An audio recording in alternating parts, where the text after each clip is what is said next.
Okay, so this is the how to warm up for your riding lesson masterclass that we are now having to do online instead of in person due to the weather and other scheduling conflicts that we've had.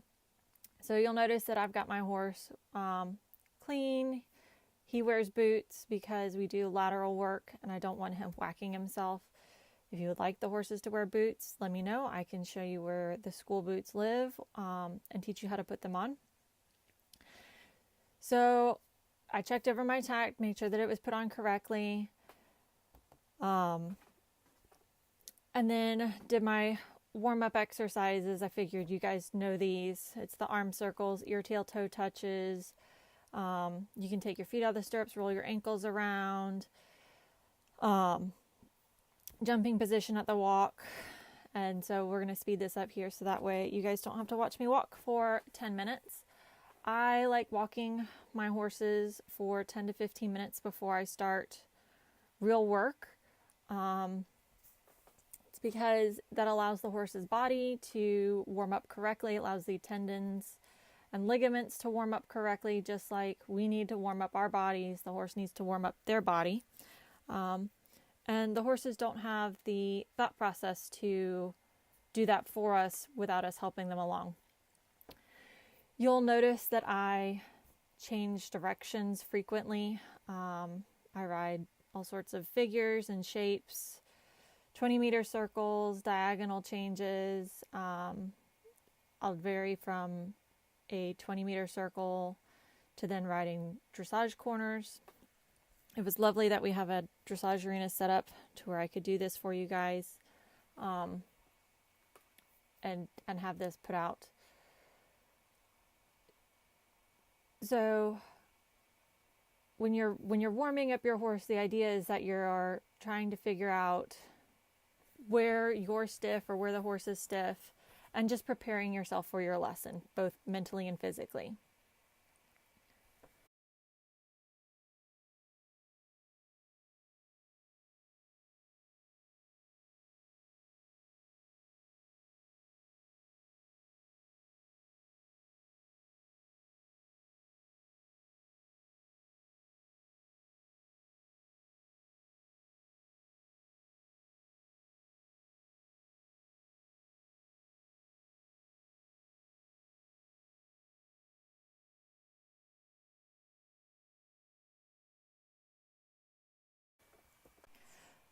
So I'll practice halts on occasion to make sure that I actually have breaks. And then we'll here go into some 10-meter circles. I like adding 10-meter circles. It allows me to see just how supple my horse is that day. And that way I can figure out where my horse needs work. If this is something that you aren't sure that you can understand, don't worry about it. The more you get into your riding and the more we get into your work, you'll start understanding a lot of this. Riding is a very feel-based sport. So here we go up into the trot. This is a nice little working trot. You'll notice that he's wagging his head, so he's not quite into the bridle. You would expect this during your warm-up. And again, I ride a variety of shapes and figures and change directions frequently to make sure that my horse is even from left to right.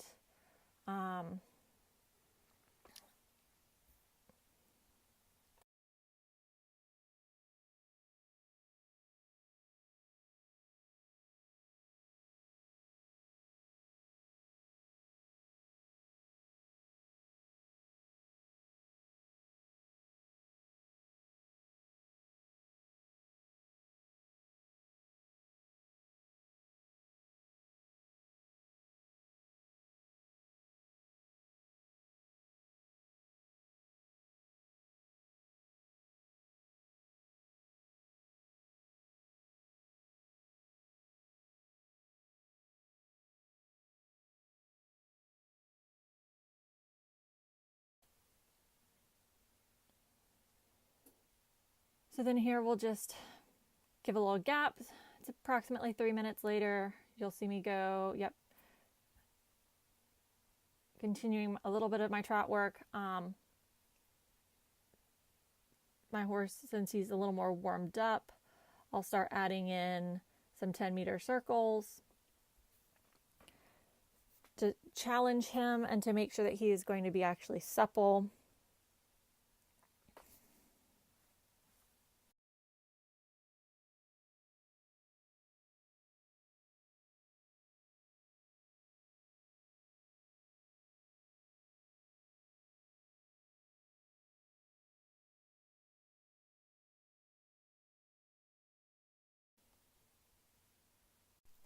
And then here I do a halt transition just to see that I can and see how he lands, not square, but decent enough.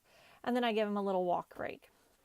So again, we'll speed this up so that way you don't have to watch me walk forever. It's always funny to watch them walk and fast forward.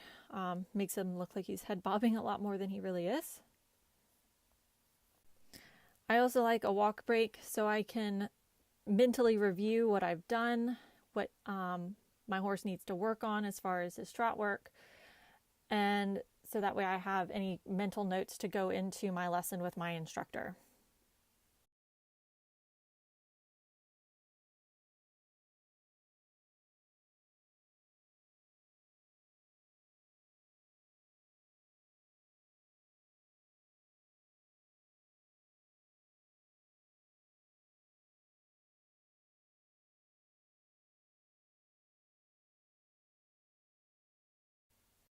And so here we are, gathering up my reins, getting organized to go back to work.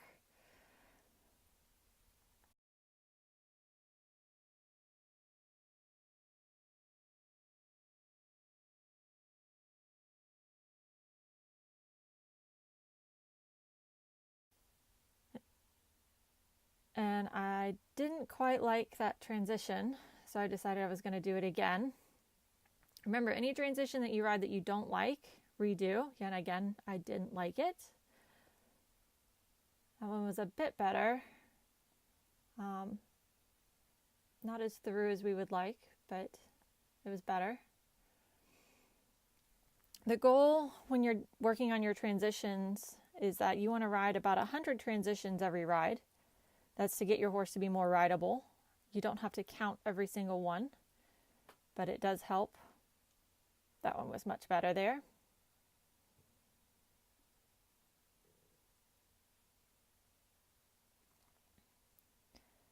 And the transitions can also be within the gait. Think that you can do a little trot to a larger trot. They don't have to always be from walk to trot or trot to canter or backwards from that, canter to trot.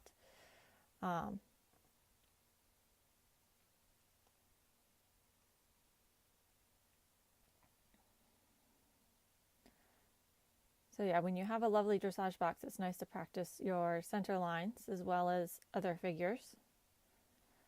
Looking to make sure that he's straight. Straightness is very hard for a horse. That was a much better halt there. He looks square from C.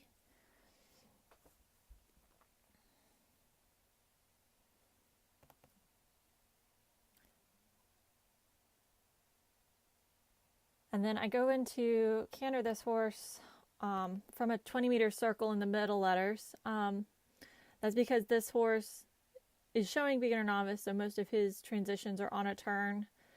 Doing the canter there in the middle of the dressage arena gives him a little more wiggle room so he doesn't feel as penned in or trapped by the arena shape. Wasn't a terrible transition. He's laboring a bit in the canter. So remember, when you're going to ride a diagonal across the arena, whether it's a short or long diagonal, that you want to ride the corner, the straight step, then turn onto your diagonal. That way it does not look like you're falling onto the diagonal line from your corner turn.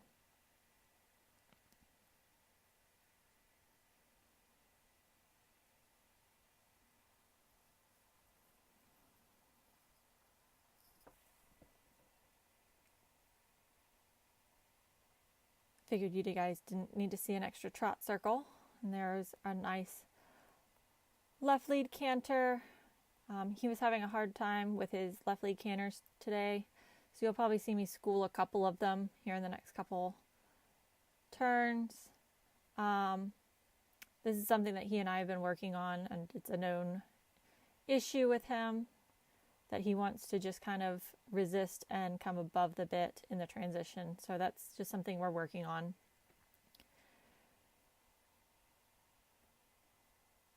So I always save my canter work till after the trot work, or I shouldn't say always.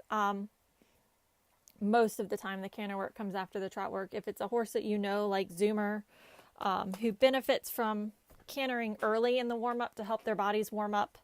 Penny's another good example that canters a little early in their warm-up. It just gets them thinking a little more forward. It allows their hips to loosen up before. You'll see that the trot improves a good bit in this horse after he canters. It allows the muscles to warm up a little bit better.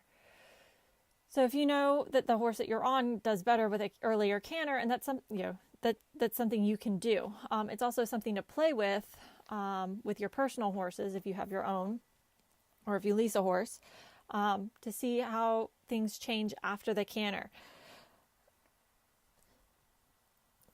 So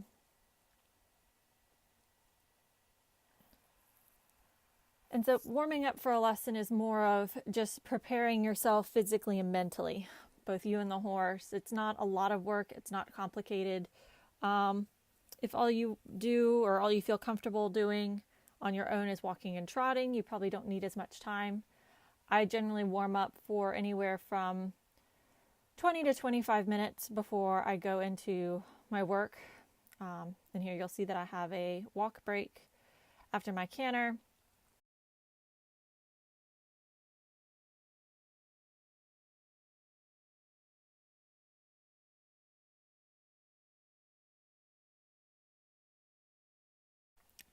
So yeah, I always have a walk break before I start actual schooling the horses into the figures that I want to actually cover in their workout. This is where you would have your walk break, grab a drink of water, make sure that, if you need to remove a layer or add a layer before going into your lesson, that's where we do this. And then from here, we start into your lesson, and you'll let me know how your warm-up went. I'm usually going to be in the arena or on the property, so I can kind of see how it goes as well, and I'll be able to help you. If you have any questions about this or would like a better or a more guided version, let me know, and we will go from there. See you guys in the arena.